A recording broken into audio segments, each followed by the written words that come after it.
Hello, beautiful human. Thanks for clicking on our conversation with Rivers Cuomo and AJR.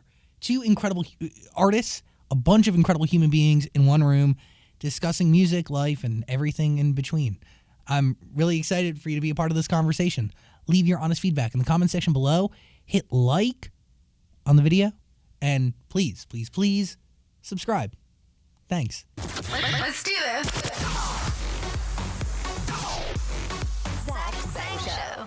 Yo, we are here in the studio. Very exciting. This is like almost overwhelming that I'm not looking at you all through some weird screen, but it's incredibly special.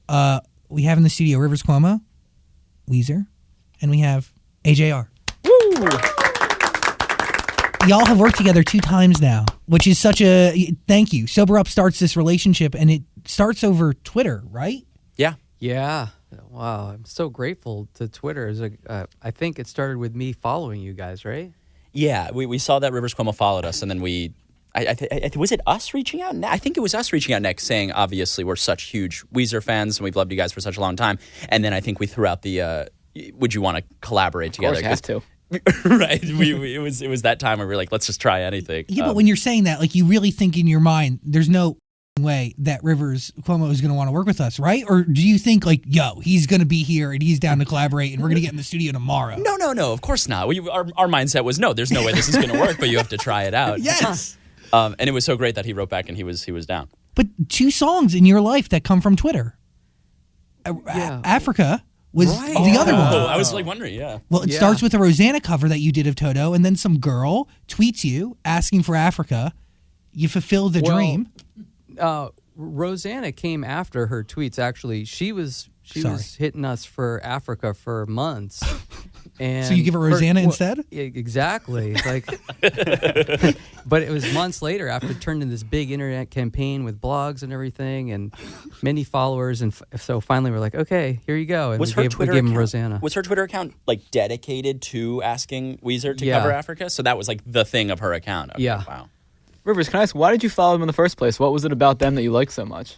Well, real simple. The song Weak. I just thought it was absolutely incredible. I totally loved it. It was like my favorite song of the year. So I was like, yeah, I got to follow these guys. And it was more than just loving a song. It was like, I feel like if I was a new artist now, I would probably be trying to do Weak. When you listen to a song that's not yours, what do you listen for? I usually listen to melody first. Just something that sounds super uplifting and beautiful, and it makes me want to sing. Where does Sober Up come from? Do you guys, you obviously connect after the Twitter DM, but do you give Rivers something that's almost finished and ask him to fill in blanks? Yeah, the click didn't really sound that alternative, because that's when we were like kind of somewhere in between alternative and pop, and Sober Up was our most alternative-y song with the cello and electric guitars, and we thought like, okay, out of anything, if we can shoot our shot and try to get Rivers on one song, it would be Sober Up. Yeah. And we sent it to him. I forget, did we have a bridge, or was it was just blank, right? No, I think there was an open space there. It actually worked out perfectly. It was one of the only songs with like, oh wow, here's like where a feature would go. And coincidentally, it was the song that would probably work the best with Rivers' voice. And yeah, so we sent him, we said, we have this finished song. And I think we said like, definitely take a left turn or something like that. Maybe those were the instructions. We definitely don't want it to be like the rest of the song.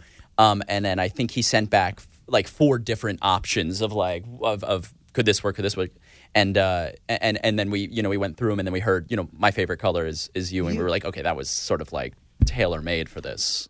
What are the other options, and why did you feel inclined to give options?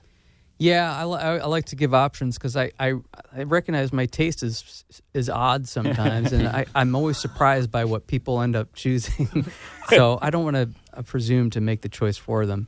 And since I have giant stockpiles of old ideas, I can afford to do that. And I sent them I think it was 3, maybe it's 4 ideas that I thought might fit there. And I was surprised they picked the one they did. Were you surprised?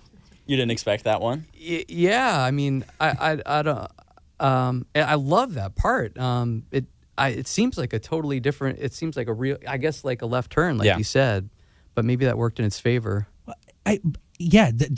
By the way, the song is beautiful, but like, and you're right in that left turn. Like, when I hear it, it's like kind of like you're almost yelling at somebody you love, or you're yelling at yourself. And that "My Favorite Color Is You" just hits in a way that so few lyrics. I mean, that was in the database, just collecting digital dust. Yeah, I don't even remember why I thought of it. Just one of those things, like I was thinking about somebody, maybe one of my kids or my wife, and just that phrase came into my head, so I wrote it down, put it in my phone, whatever. It really did become everyone's favorite part of the song. I'm not even just saying that. It's like every time someone, talks to us about the song, they're like, oh, but that line is just like, that's the line I want to sing really loud. Yeah, our uncle, that's his favorite line of any AJR song, and every time he tells us, we're like, we didn't write the line. He's like, that's why I like it so much. It's the one thing you guys didn't do. Yeah. But I strive in life to find somebody where I could look them in the eyes and be like, my favorite color is you. Like, isn't that all you want? 100%. Yeah. So, by the way, one of the greatest sets I've ever watched in my entire life, and I've seen a lot of live music, but the greatest set I've ever seen was Rivers performing before you guys at a theater in downtown Los Angeles. At the Belasco. It was just you, acoustic. Oh, that's right. I forgot I opened. You were first of three. Right. Humbling. What did I play?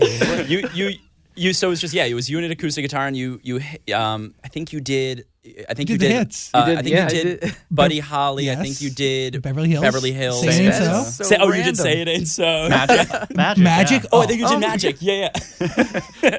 That is random. Yeah. That was back when you were an opener. You had he was still paying his dues. That's why he felt the need to do that. Yeah. Sprinter tour. That B.O.B. collaboration, I remember when that hit, and it was such an oddity at the time.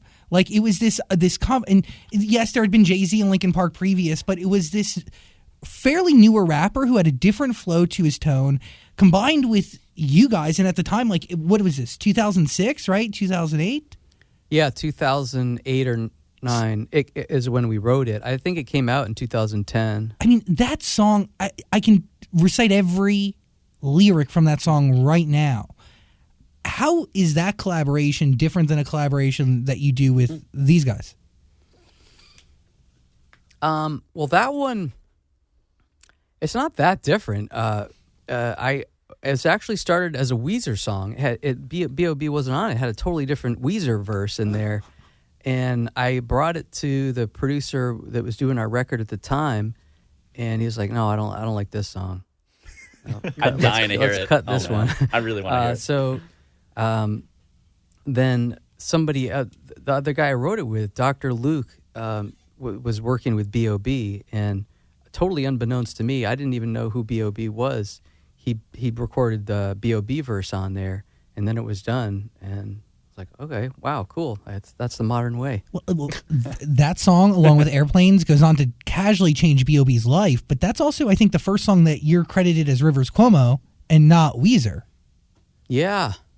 Yeah, you might be right. Why was that? Is that because the producer who was doing the WEEZER stuff at the time was just not in, or does it not feature the other guys? Like, what's the threshold? The other guys aren't on it. WEEZER never recorded it. Got it. So it's just you. Yeah. Did you think that it was going to do that well? Did you think it sounded like a hit? No. No.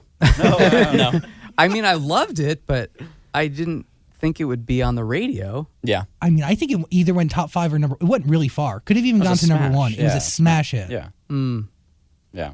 Do you have that ability? Do you think that you can call hits? No. Or, no, not at all. You have no idea? No, not at all.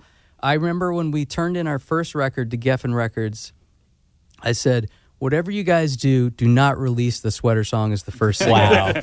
Oh my God. So if they had listened to me, I probably wouldn't be sitting here today. Oh, that's amazing. And then from then on, you were just like, yeah, I'm going to stay out of it. I'm going to bow out. Yeah. So you don't lose trust for your own intuition or your own gut in that moment. You learn to understand and know what you don't know. Yeah, I mean, it's knowing what is a hit song. What is that? It's like knowing what masses of people around the country or around the world are going to relate to. And I may have some talents, but there's no reason to suspect that I would have that particular talent.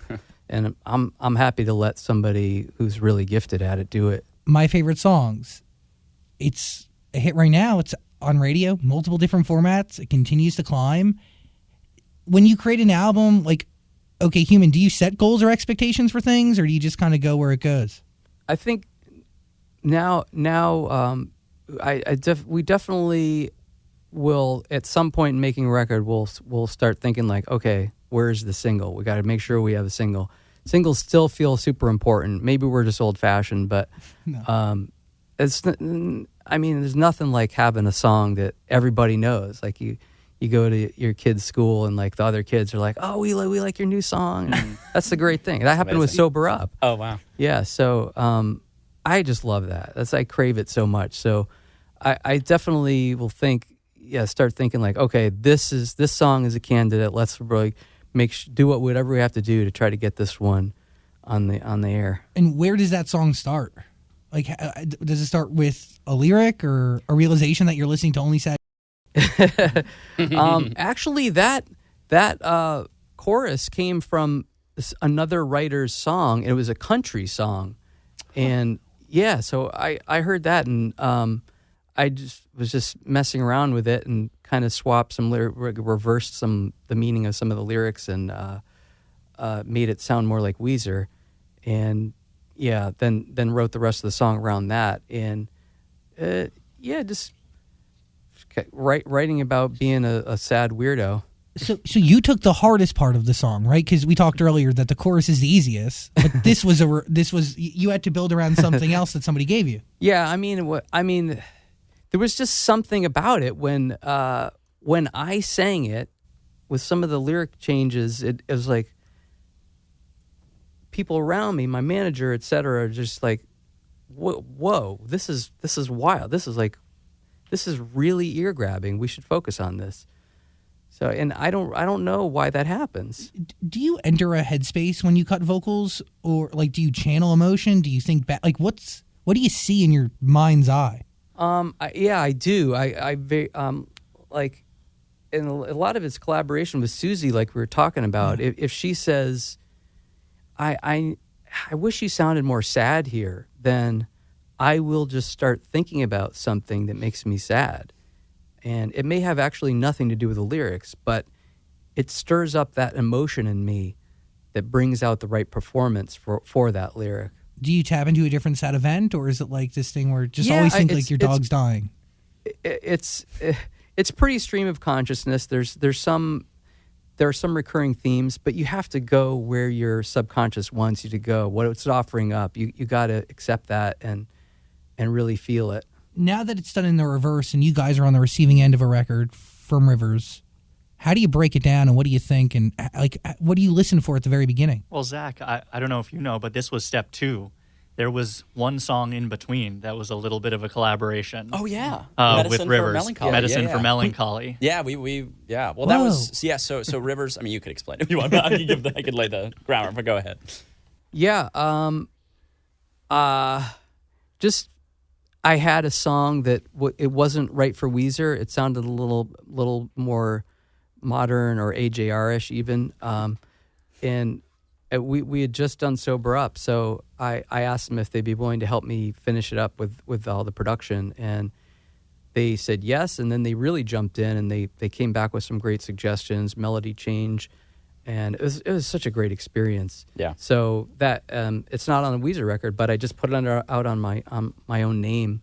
You can find it on one of the streaming services. I believe you performed it on that night. Right. Yeah, it was in right. the set That list. was one. And then so like River said, me and Ryan had such a blast doing that. That was so much fun. And I'm gonna give him a compliment. I don't want to embarrass him too much, but Rivers is one of these very rare musicians who's, aside from the lyrics, which are always, spot on, whose like melodic sense is literally just as unbelievable as it was, the day he started making music. You didn't lose it at all. Ryan and I still listen to every album, and I'm like, God, that melody is just so huge and great, and it's so rare because a lot of unbelievable musicians from the the 80s and 90s will eventually be like, okay, they'll kind of lose what is attention grabbing, what is an earworm, but that's something that you've literally never lost, which is why you've stuck around forever. But why have you kept it? Like, what is the trick? Because you're right. Like, people who were releasing music back then, the consistency fades eventually. I I don't know. I think from day one, melody is what I care about the most. I just love catchy melodies, beautiful melodies, and that's what I still focus on when I sit down to write. I can't speak for the other people. Yeah, if I had to analyze, I feel like Weezer was probably really ahead of its time in its irony, and that's something that they didn't lose. Where like you could have a really pop melody, but you're singing about a man getting pregnant. You know, like something. There's some lyric on one of your albums about that. Wow, that is cool. Right? I don't remember. You don't remember writing and there's a juxtaposition there, and that's like how our whole generation grew up watching Family Guy, and like everything's kind of ironic. And I think he was like 10 years early to the party, and then kind of raised a whole generation of people that think that way. And that's a huge, concept that AJR used in their music, and it was 100%, influenced by we're Weezer. like, oh wow, the narrator is not actually saying exactly what he means. He's speaking behind a veil of irony. And I think that's like a lot where Weezer and AJR overlap. This is when Rivers turns to you and he's like, hey, I meant every single word I wrote. You totally got it wrong. I was pregnant. I was pregnant That was a for true a brief story. moment during the 90s. Yeah. So what has been, now that there's 3 records, what do you take away from learning directly and working directly with somebody that essentially kind of laid the groundwork? It's not, you laid the groundwork for y'all to create music. I guess I was going to... keep going, the second sorry. part... No, you're fine. The second part of what I said is, we get asked to work on some stuff, and we say yes almost 100% of the time, and we don't always love exactly what we're working on, but we feel like, okay, we can add something to it. What's so great is that we love everything that he sends us and asks us to do, and same with Sober Up, we were so excited about.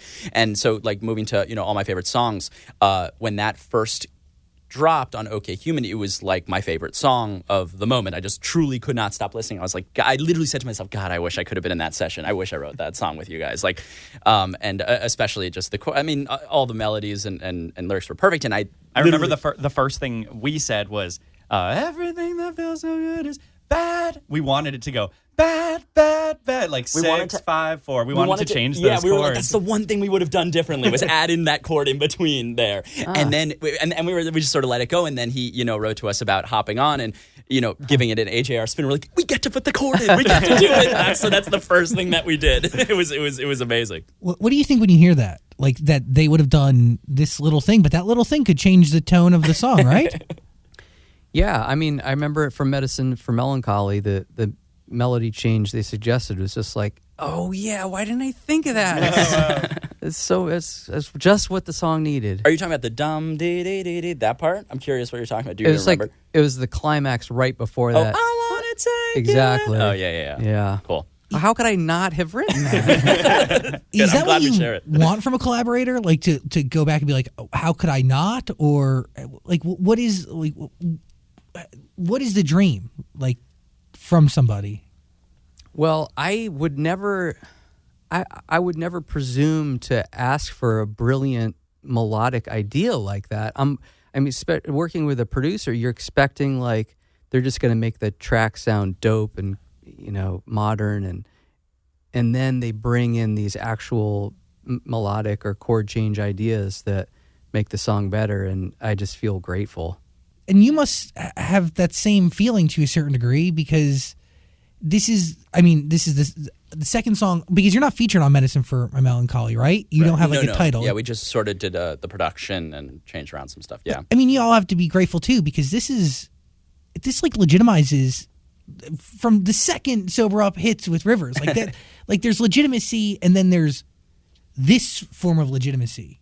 Like it's like a badge of honor. It did so much for our career, and like we will be endlessly thankful to you. Because, I don't know if you even know. Yeah, so we catapulted us. Yeah, it totally catapulted us because we were never looked at as an artist that could be on any other format of radio except pop radio.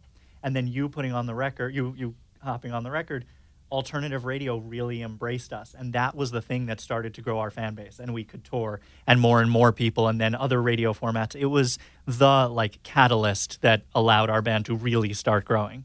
Oh wow, that's so great. Yeah. I guess you don't know. Yeah, you're kind of responsible. So, but also truthfully, there's not a lot of Weezer collaborations. Like you don't allow a lot of artists to have that FT period with them next to you, right? I mean, all your biggest songs that I was listening to a lot of Weezer. You mean collab Yeah. features on our songs? Yeah. Yeah. Often our fans don't like it. they, I don't know why they're very, very particular, and it's easy to upset them. But Do you care about that?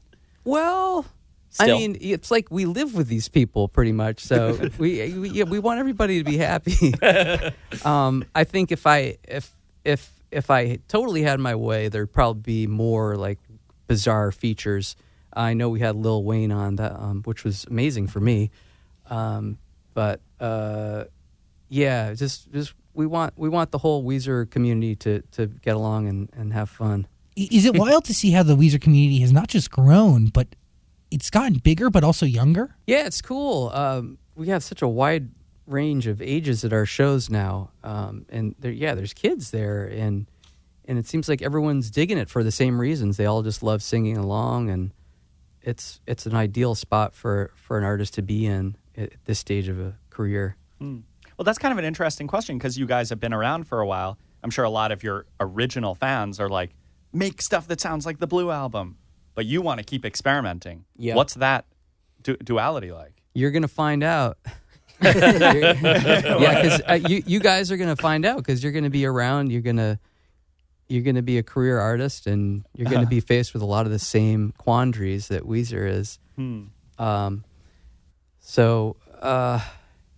Yeah, Don't even know. I mean, we've definitely tried a number of different approaches from just saying, we're artists, we're going to do what we do, we don't care what the fans say. We tried that. We also tried let's do exactly what they want us to do, and that wasn't totally satisfying either. So it's a very complex problem that we're always working on. I don't have an easy answer, but Right. I'll Yeah, be wow. happy to talk to you guys when you get to that stage of your career. Do you want it We'll to come be? busy. Do you want it to be a challenge at this point? No. Do you feel like music is a challenge? Well, the music isn't so much a challenge. It's just like, making sure everybody's happy and everyone's happy with the direction we're taking that's real challenging. That's the hardest part. Yeah, I mean, there's all kinds of people who are Weezer fans, and they care so much. They're so passionate about it, including the four of us, and we're all four different guys. So we don't want any kind of divorce. We want to keep the whole thing going, and yeah, how do you get everybody on the same page? Do you ever think about stopping, not going into a studio and making music for public consumption? Well, I've always said I'm going to do this until I'm 60. So that's another 10 years. So you have 15 albums today, right? Wow. Yeah. It's 15. I thought it was 14, and then no, it's 15 because there was 2 this year, which is insane to say too. How many more albums can you crank out in 10 years? Well, things move so much more quickly these days. It used to take so long just to set up the mics for the drums, and take 3 days to get a drum sound, and now you can do a whole album. So And when you have a database, just cook Yeah. it away, baby. yeah. Do you not record all live drums anymore? Is it not 100% live? We do, but there's so much adding samples after the fact. Right. I mean, it used to be. By going back to the 60s, engineers would come in white lab coats, and they were serious college-educated engineers, Yeah. and it's just so less serious now to make a record. Wow. Yeah. I think I don't know, an album a year, but I'd be happy with. I'd rather have one amazing album than 100 mediocre albums. So it's more about quality. How do you know when an album is finished? I really trust the producer. Yeah. So if it were up to me, I'd probably just keep tweaking and tweaking. There's always something you could make better, but when it seems like everyone else is really excited, the producer's really excited, then I'm cool. Go on to the next one. The collaboration between you guys is a different song than the original. But when you're going in to rework it, are you afraid that you could go too far? No, because I think don't we think so. we come at it with a love for the song. If we came at it with ego of let's put the AJR spin on it, then that would be problematic. But we come in as fans. Oh, this song is so great. You know what would, in our opinion, make it so much better? Change these chords, speed it up a little bit, make the drums like pump a little bit harder, stuff like that. I think we were worried about not doing enough. You don't even know this. We had a first pass of it, and we were like, let's listen back to what we did, and it was like exactly the original. We just changed the chords. We literally we did like 2 days worth of work, and Ryan said it to me. I was like, Ryan, you could play them on top of each other, and they would sound exactly alike. And then it was like, and it also happens to us. We do that a lot, actually, even with other people that ask us, produce their stuff. Like, no, let's just do a little bit. They might be too angry, and then we're like, no, they probably asked us for a reason because we do have that distinct sound, in that way. So okay, let's do a little bit of that and just go for it, and hopefully he likes it. So that was the story behind it. And you guys did something that I don't hear all the time when I hear a feature or a remix. You hear Jack from the beginning of the record. A lot of the times you could tell, like, the first half of the song is the exact same version as the last one, and then it's just kind of, like, placed right in there, and then you don't hear them for the rest of it. But no, there's ad-libs at the very beginning. That was Rivers. It didn't originally, and then Rivers called us and said, can you put in ad-libs? Literally. Why is that important? Because I just wanted to hear him. He was lonely. I'm bored of listening to myself. I'm a big fan, and like if we're doing the collaboration, let's do it. Yeah. Well, it sounds like you guys are together. It sounds like there's actually this thing that weaves the two of you, as opposed to like clearly knowing that like there's two people in two different spaces, right, and like they're just disattached. That's cool. Yeah, it was the right call. Yeah. What are you thinking, Daniel? Was OK Human and OK Orchestra a coincidence?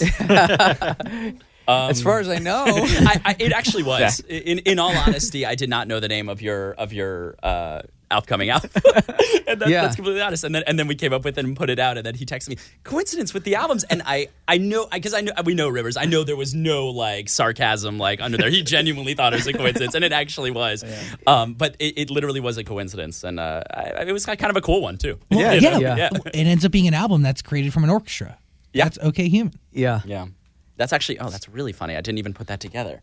Wow. Yeah. Oh yeah. Wow. Yeah. That's really cool. Is yours a Radiohead reference at all?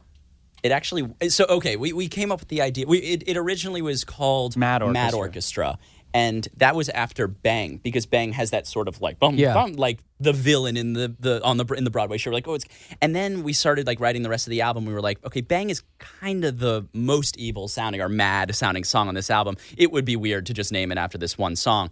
And then it was really just brainstorming, and then we said, okay, Orchestra just flowed the best. And then like 10 minutes later, we're like, oh right, okay, Computer is there. And so it honestly, it really wasn't an homage. We knew, of course, we would get the references, and in a lot of the reviews that came out, AJR's new album, OK Computer, does it like that's what it says. They literally typed AJR's new album, OK Computer, and we were like immediately, hey, can you guys fix that, please? So we knew some of that stuff would happen, but I'm sure yours obviously was an homage, of course. Yeah. Is there a genuine understanding, like on behalf of all artists, that like to be inspired is to be inspired, and nothing is necessarily original? Even Shakespeare was plagiarized from somewhere. Oh yeah, he would copy passages wholesale from these history books. He'd just be like, "Oh, this is a cool part. Let me put it in my play." Oh, wow. Yeah, so I don't do that, but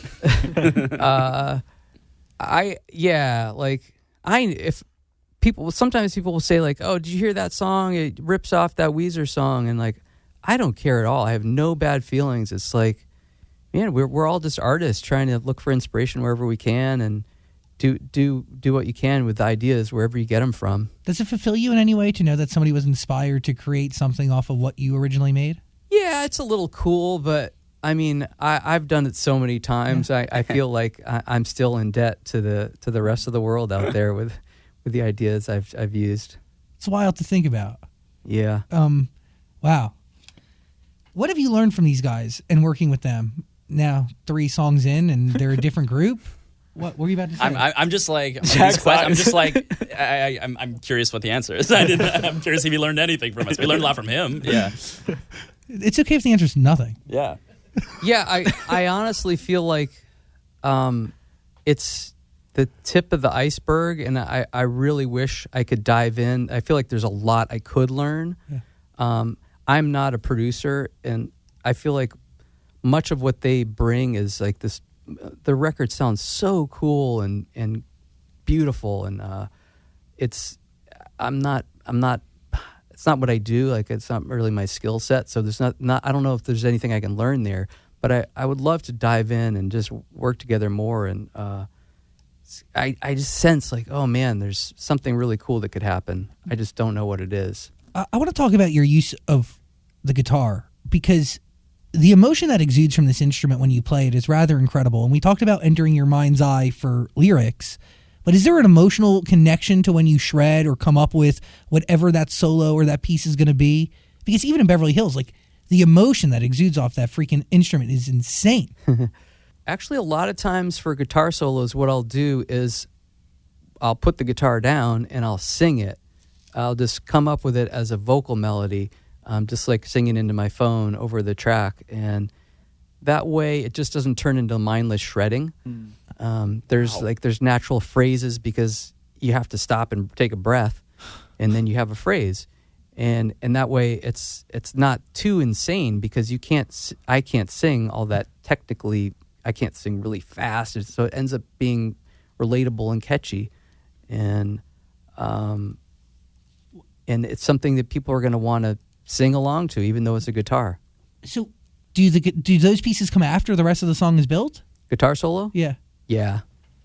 So it's based off of the emotion that's exuded from everything else. Yeah, for me, it's all about the chord changes. People don't give enough credit to the chord changes. Like, everyone thinks about lyrics, melody, the production, whatever. But I feel like the emotion comes out of one chord to the other. What that sets the whole tone for the song. It also keeps you hooked, right? Because that's like, instead of it staying stagnant, there's movement, there's flow, there's progression. Did you do that bit for Say It Ain't So? Da-na-na-na. Did you sing that, or was that just soloing?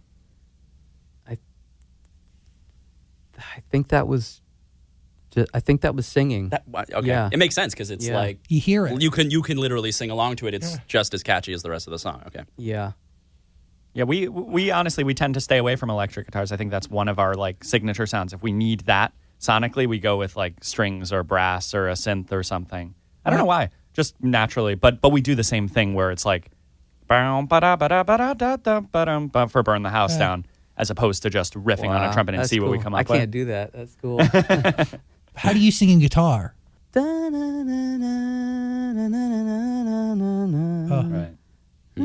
I just don't have I can't sing like that. That was really cool. You can go. Was that impressive?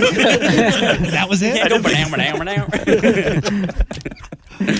Oh, Jack, if we would have told you, or any of you guys, if we would have told you in 2015 when I'm Ready came out that you'd be sitting here today, 3 songs deep with Rivers, what would you say? Well, okay, we were having this discussion the other day because we just won Best Rock Song at the Billboard Awards. Oh, for congratulations. I love the quotes. And For all of it. There were quotes for the reason it's a rock song, we just won at Billboard Awards.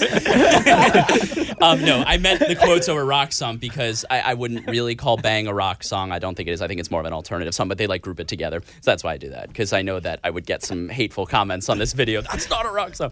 But anyway, and I think we were sitting at dinner with our manager the other day who signed us for I'm Ready. And I think I just said, I was like, hey, his name is Steve. And I was like, imagine like when you gave us that deal, if like we knew in 8 years or whatever, we'd be winning the award for best rock song. Like it would be the last thing I would expect would happen. And obviously that starts with sitting next to, Rivers Cuomo from Weezer. So yes, that would probably be the last thing that I expect would happen when we got signed in 2015. You know what I just realized? The other crazy story that I don't know if you know is that your manager is the other thing that made our career happen. I do know that. I think Yeah. he somehow through Sia, right? Through Sia, Yeah, Sia I heard discovered about I'm that. Ready and then introduced us, or she Jonathan. told Jonathan about it, and Jonathan introduced us to Steve, who was our manager. Yeah.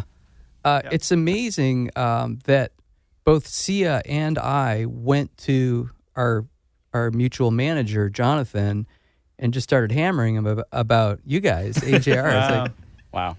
But what are the similarities that you see, not just like in the music, but in the overall messaging and the community? Because I do think that these guys speak to the lone wolf, the outcast, in a way that hasn't been fulfilled since you, and Fall Out Boy and Green Day, there's something about that. Well, I think we're both definitely like outsiders, and I think we both, when we first both came out, it was like, where do we put this band? That's why a lot of people are like, you guys are a pop band, and we were like, we don't fit there. That's a square peg in a round hole or whatever. And that's why, like, when we started getting into alternative, it was like, oh, okay, this is more of our home, because we're not quite rock and we're not quite pop, and what are we? But like, at least we found a home. And I have to imagine it was probably similar when you guys first came out. Yep. It was the end of the grunge era, and we certainly didn't look or sound like Pearl Jam, Soundgarden, any of those great bands. But luckily, alternative was very open at that time, and they're open to new influences. So it kind of feels like alternative radio was at another turning point. I don't know, maybe it probably didn't feel open, but I think it was ready for a change, ready for some modernization for sure. Sober Up was in our opinion, was kind of the song that opened that door, because after Sober Up, you had songs like Bastille and Marshmallow. Like, when would a DJ like Marshmallow ever be on alternative radio? And 24K Golden had a #1 song at alternative radio. That's like we a remember, crazy thing. We remember when we first went to alternative with Sober Up, our manager, Steve, he has friends in the industry who said, I hate AJR right now because I have every single pop artist coming to my door now saying, hey, why aren't we pushing our song to alternative? Why aren't we pushing our song to alternative? Yeah. But that's weird to think, because you never saw yourself as a pop act. Yeah, not really. And it wasn't even our full decision to like push it to alt radio at first, right? I think it's just like someone just started playing it. I think just like the guys in maybe Denver, they just like played it once, and then it was one of these things that was like, that's going to work. But the other thing is, we didn't see ourselves as a pop act because we had I'm Ready go to pop radio, and we tried to tour after that, and we could get like 5 people in each room. Yeah. So we said, this is not working. This is not the right lane for us. We can't, if this song is not working on the radio and we can't get people in a room, this can't be the right place for us. But there's an honesty and there's an irony that's afforded at alternative radio that you don't get in other genres that I think match the stories that you were looking to tell. And those are stories that only have a place on the radio because of Rivers. Yeah, they created that space. You're right. It's weird. Is that weird to hear, though? He knows. I mean, when I listen to their record, it just sounds so thoughtful, and like they're really exploring the internal issues that are important to them, and I totally relate to that. It's like, like I said at the beginning of this conversation, like I think I would probably be trying to do this if I was of their generation. As we sit here today and we wrap up this conversation, I've taken way too much of your time, all of you. I'm looking at a bunch of incredible musicians. I'm so sorry. I was going to say that, yeah. How do y'all measure success in 2021? Like, in this present moment? Because you have an album out, OK Orchestra, listen to it, link in the description below. Rivers, WEEZER, has 2 albums out. Van Weezer, OK Human, links in the description below. A lot of links. All the links. But how is success defined? Like, how do you see it? How do you feel it? How do you look at it? Can I say two metrics? You could say everything. Well, one would be like what they call consumption. This is like streaming. Yeah. And then the other is people coming to the shows.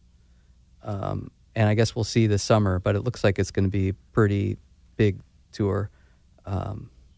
So, yeah, not just people coming, but like going crazy when you're playing. That's the most important metric for me. That's the fuel that keeps you going, is people acknowledging and being touched by the art you make. Is that right? Yeah, I mean, I think I'd probably still keep going even if nobody cared, which is sad. But it sure is rewarding to hear the applause. I think the last thing that you said about people going crazy is really, it's a perfect answer, because you can bring a lot of people into a room, but there's a difference between a passive and like an active listener. And we've watched WEEZER play at shows that we've done together, and those are extremely active listeners. For every single song, even the deep cuts, they're singing them fully and jumping up in the air, and they just haven't faded at all in the last 30 years. And I think that's a great answer, actually. If you have those kinds of fans, it's still culty, and that's the kind of band that's really ideal to be. Is that success to you guys today?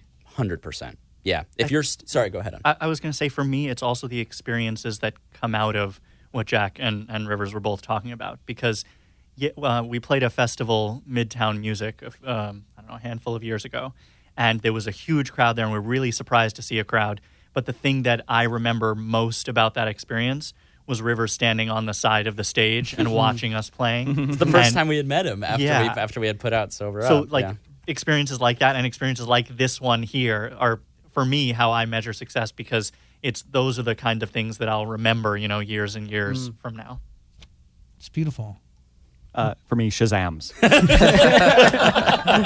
Number of Shazams. So Shazam the song. Link below. Yeah. AJR, Rivers Cuomo, this was amazing. This was the right way to open up our studio for the very first time, and I can't thank you guys enough. Like, really. Amazing, yeah. Thanks for having us, guys. Thank you very much. Hey, beautiful human, thanks for watching our full interview, but I get it. Like, a full interview is a lot, so we got a clips channel. We don't expect you to watch the full thing anymore, so we just gave you the highlights. Please subscribe and notifications and all that stuff. Okay, cool. I love you.